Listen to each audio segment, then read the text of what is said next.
धन्यवाद अध्यक्ष महोदय, आपने मुझे बोलने के लिए अनुमति दी है। वैसे सारे भाषण सुनने के बाद मैं थोड़ा सा सहमा गया हूँ, टेंशन में आया हूँ कि अभी क्या बोलूँ मैं। मुद्दा ये नहीं है कि मेरे पास कुछ बोलने के लिए बिंदु नहीं है, मगर जिस पद्धति से भाषण प्रस्तुत करते किए जाते हैं वो कला, एक अलग तरीके की कला के नमूने हम यहाँ पर देख रहे हैं। मेरे पास उर्दू शेर व शायरी, आंकड़ों की जादू ये मेरे पास नहीं है। सिलेक्टिव स्टैटिस्टिक्स प्रस्तुत करने की कला से भी मैं वाकिफ नहीं हूँ। मैं नाटकीय ढंग से भी अपनी बात को नहीं रख सकता और ये कहते हुए चिल्ला चिल्ला कि नहीं कि मैं ये हम्बली बोल रहा हूँ, मैं हम्बली बोल रहा हूँ, और बड़े बड़े आवाज़ से बोलना ये भी मैं नहीं जानता। और मैं कोई क्विज मास्टर भी नहीं हूं कि हमेशा सवाल ही पूछता जाए। हम तो केवल समाधान ढूंढने वाले लोग हैं, हम सवालों के जवाब देने वाले लोग हैं। मगर कुछ लोग जिंदगी भर केवल सवाल ही पूछते रहे, वो भी मुझसे मतलब हो नहीं पाता, क्योंकि मुझे इसका अभ्यास नहीं है मान्यवर। और फिर असहिष्णुता को छुपाने के लिए मेरे पास वो शॉल भी नहीं है कि जिसके आधार पर मैं अपने कमियों को छुपा पाऊं। तो इतनी सारी मर्यादाओं में मैं और अभी मैं सुन रहा था कि हमें उपदेश कर रहे थे कि निंदकाचे घर आसावे शेजारी।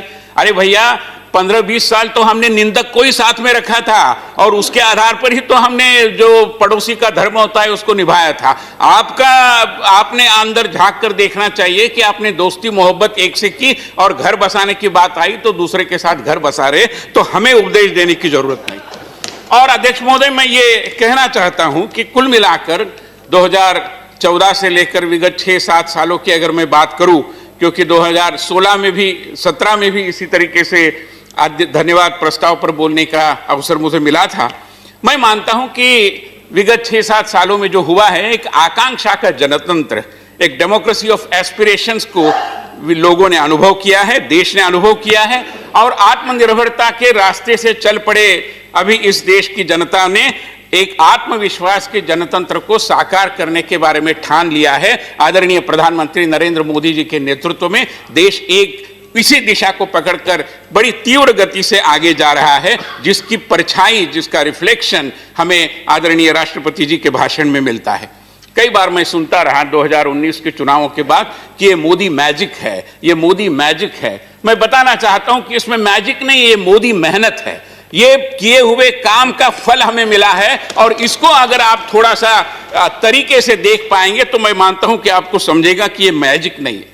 किसानों के कायदे के लेकर, कृषि कायदों के लेकर काफी चर्चा हुई, अभी भी ढींडसा जी ने भी काफी बातें कही। हम भी जानते हैं और हर कोई उठता है, हमें कहता है कि अहंकार छोड़ो, अहंकार छोड़ो। अरे ये अहंकार नहीं है। जो 2000 से 2000 में पहली बार इसके बारे में रिपोर्ट आई, बाद में मोंटेक सिंह अहलुवालिया, तरह तरह के मंचों पर, फोरम्स पर इसकी चर्चा हुई। लोगों ने आत्मकथा में भी लिखा है।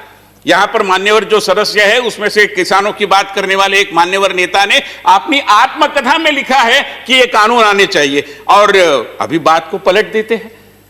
अभी हमें बताते हैं कि हेरोल्ड लास्की ने क्या कहा, एक प्राध्यापक महोदय ने कहा। अरे लास्की ने तो ये भी कहा था ना कि a leader is a person who leads the masses and refuses to be led by the masses. हम पॉपुलिज्म के आधार पर नहीं काम करेंगे। एडमंड बर्क ने भी कहा था कि पॉपुलिज्म के आधार पर काम मत करिए, आपको अपना जजमेंट भी लोगों के लिए उपयोग में लाना है। केवल मेहनत करने से, केवल उस पद्धति से काम करने से ही होता। हम अपने जजमेंट से काम कर रहे हैं। आपको चाहिए कि आप किसानों की भी कुछ दो बात उनको भी कहिए। आप हमको तो उपदेश कर रहे हैं, सारे किसान नेता हमारे आदरणीय नेता है, 11-12 बार हमारे मंत्री महोदय ने उनके साथ बातें की, अभी भी बातों के लिए हम तैयार है। मगर इसका मतलब यह नहीं कि आप भी थोड़ा लचीलापन न दिखाए। हमने तो लचीलापन दिखाया। 1.5 साल के लिए उसको स्थगित करने का जो पहली बार शायद सरकार ने रवैया अपनाया होगा इस पद्धति का, आप भी करिए। और मेरे समझ में नहीं आता माननीय अध्यक्ष महोदय कि कुछ किसान, कुछ राज्यों के किसान, हो सकता है किसान वर्ग के कुछ लोग ये इस तरीके से धरने पे बैठे हैं। कल जाकर के अगर इस कानून के समर्थन में और 5000 लोग कहीं बेंगलुरु में या कहीं और धरने में, प्रदर्शन में बैठ जाते इसी तरीके से, तो क्या हम सिविल वॉर चाहते हैं? क्या ये पद्धति होगी? सदन को हम सर्वोच्च सदन कहते हैं जनतंत्र में। सर्वोच्च सदन ने बड़े मतलब चर्चा के बाद जिसको पारित किया है, हो सकता है चर्चा के बारे में आपके मत अलग अलग होंगे, मगर चर्चा तो हुई थी, और उसको क्या हम इस तरीके से गिरवी रख पाएंगे? मतलब सवाल केवल कानूनों का नहीं है, सवाल आंदोलन का नहीं है। सब आंदोलनकर्ताओं के प्रति हमारे मन में सम्मान की भावनाएं, आदर की भावनाएं, किसी ने उसके बारे में कुछ गलत टिप्पणी नहीं करनी चाहिए, मगर इसका मतलब यह नहीं है कि इस सदन को कोई टेकन फॉर ग्रांटेड करे। इस सदन को कोई मतलब ये जनतांत्रिक प्रक्रिया के प्रति एक नुकसानदेह बात होगी, इसका भी एहसास मैं मानता हूं कि हम सबको रहना चाहिए। मान्यवर, राष्ट्रपति जी के भाषण में कई सारी बातें आई है और विकास के जो विभिन्न मोर्चों पर हम तीव्र गति से आगे बढ़ रहे हैं उसका काफी अच्छा और वर्णन और उसके काफी सारे संदर्भ उसमें आए हैं। कई सारी बातों का जिक्र किया जा सकता है, समय की मर्यादा है, मगर मैं जानता हूं कि विगत कई सालों में, जैसे एक जमाना था कि हमारे देश के जो सबसे पिछड़े जिले थे उनको हम बैकवर्ड डिस्ट्रिक्ट्स कहते थे, हमने उसको एस्पिरेशनल डिस्ट्रिक्ट में परिवर्तित किया है। और ये केवल शब्दों का खेल नहीं है, उसके लिए काफी कुछ काम भी किए हैं। कल चर्चा हो रही थी कि खनिज जहां पर मिलते हैं, जहां पर मिनरल्स उपलब्ध है, ऐसे जिलों के विकास की बात जब आती है, मैं आपको रिपोर्ट दिखाना चाहता हूं। यह टाटा ट्रस्ट का रिपोर्ट है, किसी सरकारी संस्थान का रिपोर्ट नहीं है। और सिंहभूम डिस्ट्रिक्ट के बारे में झारखंड के अंदर उन्होंने लिखा है कि due to the district mineral fund trust, जो एक बनाता है, जो जहां से खनिज निकलता है वहां पर जो राशि मिलती है, उसके कारण which is at the disposal of the district authority, this is devolution of power. हमने डिस्ट्रिक्ट अथॉरिटी पर दे दिया है, किसी राज्य में किसकी सत्ता है इसका विषय नहीं है। A situation of delay in fund flows for planned activities does not arise. Unlike scheme funds, the district has full control over the flow of funds from the DMFT। This is what is good governance.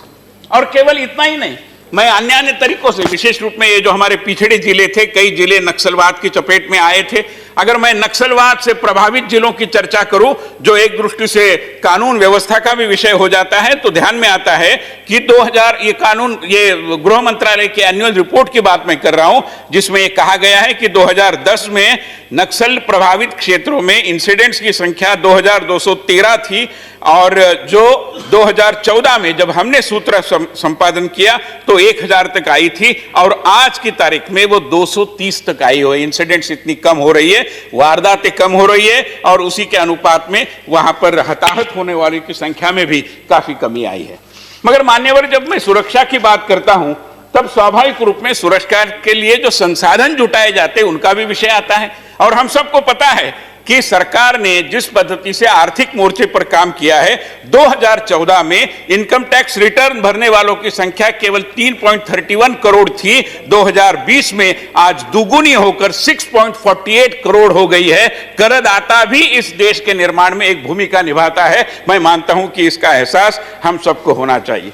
मान्यवर, जब देश की सुरक्षा की बात आती है तो कुछ अस्मिता से जुड़े हुए, आइडेंटिटी से जुड़े हुए भी विषय आते हैं, और सरकार ने उस मोर्चे पर भी सभी को साथ लेकर अच्छा काम किया है।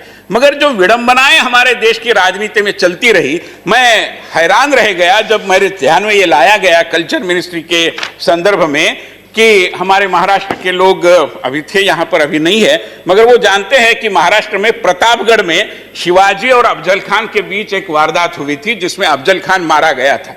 आप हैरान हो गए ये सुनकर कि अफजल खान जब प्रतापगढ़ में चला था तो उसको यह अंदेशा हुआ था कि मेरी मृत्यु होने वाली है, तो उसकी 63 वाइव्स थी, उन सबकी उसने कत्ल करा दी। उस 63 वाइव्स की एक कब्र, मतलब कब्रों का एक संग्रह बीजापुर कर्नाटक के पास है, जो पुरानी सरकारों ने नेशनल मॉन्यूमेंट बना दिया है। नेशनल मॉन्यूमेंट है 63 कब्र। और हमारे छत्रपति शिवाजी महाराज की जो पुत्रवधू थी ताराबाई, उसकी समाधि सतारा के नजदीक माहुली में है, जिसके प्रति किसी का ध्यान नहीं। मैं प्रहलाद पटेल जी को धन्यवाद देना चाहूंगा, उन्होंने मुझे आश्वस्त किया है कि ताराबाई की समाधि को हम इज्जत देंगे, उसको उसी पद्धति से और उसके रखरखाव की जो चिंता करनी चाहिए वो करेंगे। ये विषय इसलिए महत्वपूर्ण होते हैं कि जब हम जीते हैं, जब हम सरकार में काम करते हैं, जब हम राजनीति में, सामाजिक जीवन में काम करते हैं, तो आइडेंटिटी के विषय भी उतने ही महत्वपूर्ण हो जाते हैं, और इसलिए उसकी चिंता के बारे में भी ये सरकार बहुत कारगर ढंग से काम कर रही है। अध्यक्ष महोदय, मैं आपको बताना चाहूंगा कि विगत 6 सालों में विदेश नीति में भी हमने काफी अच्छे मोर्चे पर, काफी अच्छे पद्धति से इस मोर्चे पर भी काम किया है। प्रधानमंत्री का वो स्टेटमेंट उनका 2014 के यूनाइटेड नेशंस असेंबली के अंदर जो उन्होंने भाषण दिया, सबको याद होगा। उन्होंने कहा कि मैं विदेश नीति और विश्व व्यवहार के बारे में नौसिखिया हूं, मगर मैं समझता हूं कि कई जगह ग्रुप्स है कि G20, G17, G7, G8, और प्रधानमंत्री ने कहा, और भारत का ही प्रधानमंत्री ये कह सकता है और नरेंद्र मोदी जी ही ये कह सकते हैं, उन्होंने कहा कि मुझे समझ में नहीं आता कि मानवता के, पर्यावरण के, विकास के कुछ विषयों पर why there can not be a G all. ये हमारी भूमिका है, सबको साथ लेकर विश्व समुदाय का पूरा दिल जीतते हुए भारत उसका नेतृत्व करे, इस भूमिका में आगे बढ़ रहे हैं हम। और इसीलिए वैक्सीन डिप्लोमेसी की बात हो, सॉफ्ट पावर को बढ़ाने की बात हो, मैं मानता हूं कि इन सारे विषयों की ओर इस देश ने बहुत अच्छे तरीके से ध्यान देने की दिशा में अग्रसर होने का प्रण किया है। मैं भारतीय सांस्कृतिक संबंध परिषद के अध्यक्ष का भी दायित्व निभाता हूं। आदरणीय प्रधानमंत्री मोदी जी ने पहली बार, शायद पहली बार यह हुआ होगा कि ICCR का जो काम चलता है उसकी समीक्षा की, घंटा 2 घंटा उसके लिए दिया और काफी कुछ विषयों के बारे में चर्चा की। आज मैं आपको कहने के लिए बड़ा गर्व महसूस करता हूं कि पहली बार हमने, जब होता है ना सॉफ्ट पावर, यानी केवल गाना बजाना, नाटक, संगीत, नृत्य, हम उसको और आगे लेकर गए हैं। हमने टेक्सटाइल के बारे में, हमने 2 अक्टूबर को जब महात्मा गांधी जी के 150वें जन्म जयंती के कार्यक्रम को हम कर रहे थे, तो हमने weaving relations through textile traditions के रूप में एक वेबिनार आयोजित किया, जिसमें भूटान की महारानी भी उपस्थित थी और कोरिया की फर्स्ट लेडी भी उपस्थित थी, बांग्लादेश के टेक्सटाइल मिनिस्टर भी आए थे। तो टेक्सटाइल जैसी कला के माध्यम से भी हम विश्व में हमारे संबंधों और उजागर करना चाहते हैं। हम एक यूटिक्स नाम का पोर्टल बना रहे हैं, universalization of traditional Indian knowledge system, जिसमें हमारी जो भारतीय ज्ञान संपदा है वो विश्व में हर किसी के लिए खुली करते हुए, जिस किसी को ज्ञान पाना है उसके लिए हम अवसर प्रदान कर रहे हैं। और जो भारत में पढ़कर विदेश में गए छात्र हैं, और कई छात्र हैं जो बांग्लादेश में है, नेपाल में है, जो वहां के समुदाय में राजनीति में बहुत अहम भूमिका निभा रहे, कोई सर्वोच्च न्यायालय के न्यायमूर्ति बने हैं, कोई प्रधानमंत्री बने हैं, कोई और कुछ बने हैं, इन सबके लिए association of Indian alumni of Indian universities, इस रूप में हमने एक आयोजन भी किया है, जिस तरफ भी हम आगे बढ़ रहे हैं। मगर कई बार मुझे लगता है कि डेवलपमेंट डिप्लोमेसी का सहारा लेकर हम जो आगे बढ़ रहे हैं, विश्व समुदाय के साथ जो सरोकार बना रहे हैं, वसुधैव कुटुंबकम की हमारी धारणा है। मगर इसको कई बार विपक्ष के हमारे मित्र भी पहचान नहीं पाते, क्योंकि उन्होंने अपनी राजनीति को और वैश्विक दृष्टिकोण को भी भारत के अंदर के राजनीति के साथ जोड़ा था। वो कहते थे कि इजराइल के साथ मित्रता न करो, पैलेस्टाइन नाराज होंगे। हमारे मन में ऐसा कोई भाव नहीं है, हम दोनों देशों के साथ मित्रता कर सकते हैं। वसुधैव कुटुंबकम, कुछ लोगों को कुटुंब एव वसुंधरा होता है, उनको एक कुटुंब से ही इतनी मेहनत, इतना प्यार हो जाता है कि वही वसुंधरा है, ऐसा वो मानते हैं। हमारी ये भूमिका नहीं है। और मैं सुन रहा था माननीय अध्यक्ष महोदय कि जब बजट आया, मैं जानता हूं बजट की चर्चा अलग है, मगर बजट में जब पब्लिक सेक्टर के बारे में, बैंक्स के बारे में चर्चा चली, तो लोगों ने कहा फैमिली सिल्वर बेच रहे हैं। अरे वो तो फैमिली गोल्ड था, हमने उसको बरकरार रखने की कोशिश की है। मगर जिसको फैमिली के अतिरिक्त कोई ध्यान ही नहीं आता, केवल फैमिली करते हैं, उनको मैं बताना चाहूंगा कि अंदर झांक कर देखिए, जिसको आपने अपनी फैमिली में सिल्वर माना था, वो फैमिली एल्यूमिनियम निकला है दुर्भाग्यवश, और कुछ उससे हो नहीं पाएगा। और इसलिए मैं मानता हूं कि इस तरीके से पॉपुलिज्म का सहारा न लेते हुए अगर हम आगे बढ़ेंगे तो देश में कई दृष्टि से सुधारों के बारे में भी हम चर्चा कर सकते हैं, कई विषय सामने ला सकते हैं। मान्यवर, हम सब जानते हैं कि विदेश नीति की जब मैं चर्चा कर रहा हूं तो किस पद्धति से हमने देश के, विश्व के सारे समुदायों को साथ में लेकर, चाहे ऑर्गेनाइजेशन ऑफ इस्लामिक कंट्रीज हो, अभी 1-2 साल पहले उनका एक कार्यक्रम हुआ जिसमें उन्होंने श्रीमती सुषमा स्वराज, उस समय हमारी विदेश मंत्री थी, उनको बुलाया था। और इसी तरीके का कार्यक्रम जब उनका स्थापना अधिवेशन हुआ था 1969 में रबात में, तब भी हुआ था। तब हमारे जो मंत्री वहां पर गए थे, उन पर क्या बीती थी, पाकिस्तान का कितना दबाव था, हम सब जानते हैं। हमने सभी के साथ मित्रता की है। मैं मानता हूं कि खाड़ी देशों में माननीय प्रधानमंत्री जी को जितने पुरस्कार मिले हैं, जितने सम्मान मिले हैं, जितनी उपाधियां मिली है, अब इसके पहले किसी भी हमारे शायद प्रधानमंत्री जी को इस पद्धति से सम्मानित शायद उन दोषियों के द्वारा नहीं किया गया होगा। और इसलिए मान्यवर, कल मैं चर्चा सुन रहा था तब जम्मू कश्मीर के बारे में भी उल्लेख आया और लोग तरह तरह से जम्मू कश्मीर के विषय को भी उठा रहे थे। मैं बताना चाहता हूं कि जम्मू कश्मीर के अंदर विशेष रूप में जिस पद्धति से वहां के सेब के व्यापार को नाफेड़ से जोड़कर वहां के किसानों को उनकी आय बढ़ाने की दृष्टि से हमने काफी कुछ नए नए जो प्रयास किए हैं, उसके बारे में भी मैं मानता हूं कि सदन को अवगत होना चाहिए। रक्षा के बारे में भी 1 साल लगभग हो रहा है, चीफ ऑफ डिफेंस स्टाफ का पद हमने निर्माण किया, जिसके काफी अच्छे परिणाम निकल कर आ रहे हैं। आत्मनिर्भर भारत की दृष्टि से आत्मनिर्भर रक्षा संपदा, इस विषय में भी हम काम कर रहे हैं और उस दृष्टि से भी मैं मानता हूं कि माननीय राष्ट्रपति महोदय के भाषण में कई सारे उल्लेख आए हुए हैं। Women participation has been increasing over the years and the government is further enhancing their role in priority. ये बड़ी महत्वपूर्ण बात है कि रक्षा की जो हमारी कुल मिलाकर रचना होती है उसमें महिलाओं की सहभागिता को भी हम काफी अच्छा महत्व दे रहे हैं। और विगत साल 2020 में जो परेड हुई थी, कैप्टन तानिया शेरगिल ने उस परेड का नेतृत्व किया था। वो देश में पहली बार इस पद्धति से एक महिला ने आर्मी के एक और दस्ते का नेतृत्व किया। मैं मानता हूं कि इसके बारे में भी हम सभी के मन में एक स्वाभाविक अभिमान का स्वर निश्चित रूप में उपजना चाहिए। मान्यवर, लंबी बात करने की आवश्यकता नहीं है, मगर मैं ये बताना चाहता हूं केवल कि कुल मिलाकर अगर राष्ट्रपति जी के भाषण के ओर मैं एक कटाक्ष डालूं तो मुझे लगता है कि जिस पद्धति से सभी मोर्चों पर ये देश माननीय प्रधानमंत्री जी के नेतृत्व में आगे बढ़ रहा है, उसके साथ हम सभी ने अपने आप को जोड़ना चाहिए, क्योंकि प्रधानमंत्री जी और हमारी सरकार की ये धारणा है कि लोगों की सहभागिता के आधार पर ही हम अच्छी गति से आगे बढ़ सकते हैं और इसलिए हम सभी का साथ चाहते हैं, सभी का विकास हो ये भावना रखते हैं और सभी के विश्वास को अर्जित करते हुए आगे बढ़ने की हमारी मंशा रहती आई है। मान्यवर, मैं भाषण को समाप्त करने के पहले केवल एक बिंदु बताना चाहूंगा कि कुल मिलाकर अगर हम ध्यानपूर्वक देखेंगे तो माननीय हमारे देश के जो पहले प्रधानमंत्री थे जवाहरलाल नेहरू जी, उन्होंने डिस्कवरी ऑफ इंडिया नाम की किताब लिखी थी। मैं मानता हूं कि अभी हम डिस्कवरी ऑफ इंडिया से काफी कुछ आगे निकल कर गए हैं। अब सेल्फ रियलाइजेशन ऑफ इंडिया के और स्तर पर हम आए हैं।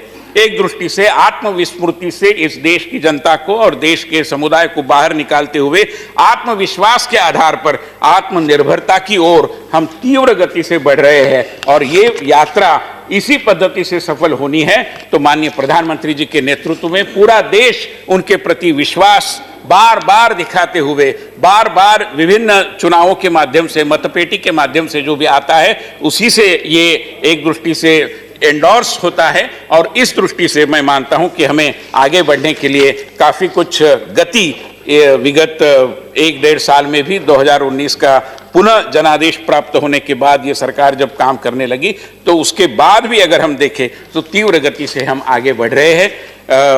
काफी कुछ लोग शेक्सपियर के बारे में भी यहाँ पर चर्चा करते रहे। शेक्सपियर ने कहा कि पूरा विश्व एक नाटक है, वो पूरा विश्व एक रंगभूमि है। वर्ल्ड इज ए विश्व को एक रंगभूमि के रूप में उन्होंने बताया था। मैं मानता हूं कि शेक्सपियर वगैरह तो बड़ी बात रही, मगर हमने भी थोड़ा थोड़ा पढ़ा है तो हम जानते हैं कि अल्फ्रेड टेनिसन ने एक कविता में कहा था कि I do but sing because I must. हमारी भावना यह है कि we do but transform because we must. Transformation का जो अनुशेष, जो बैकलॉग रहा है, उसको दूर करने की दिशा में हम अग्रसर है। आदरणीय महोदय, आपने मुझे अवसर दिया, मैं आपका आभारी हूं। धन्यवाद जी।